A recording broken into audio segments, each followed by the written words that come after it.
Disa vende ruhen me tela me gjemba, të tjerët ruhen me heshtje. Livadët e fasuleve duket se I kanë të dyjat.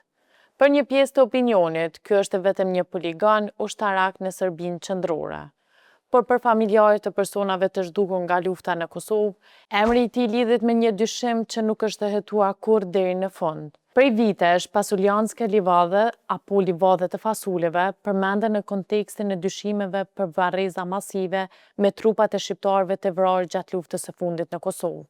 Dyshimet janë ngritur publikisht nga themeluesja e Fondit për të Drejtat Humanitare, Natasha Kandeq, e cila ka deklaruar se në vitin 2008 kishte informuar Ministrinë e Serbisë të Mbrojtjes për dëshmi të marra nga një person që pretendonte se kishte transportuar trupa drejt këtij poligoni ushtarak.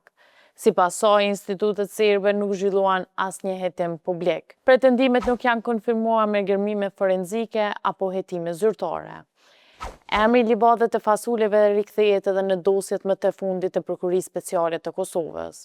Në akt akuzën për sulmin terrorist në Banjsk, prokuria përshkruan këtë poligon si një nga vendet ku Milan Radojčići dhe pjesëtarët e grupit e tij zhvilluan stërvitjet ushtarake para sulmit terrorist të 24 shtator 2023, ku u vrar rreshteri I policisë së Kosovës Safim Bunjaku.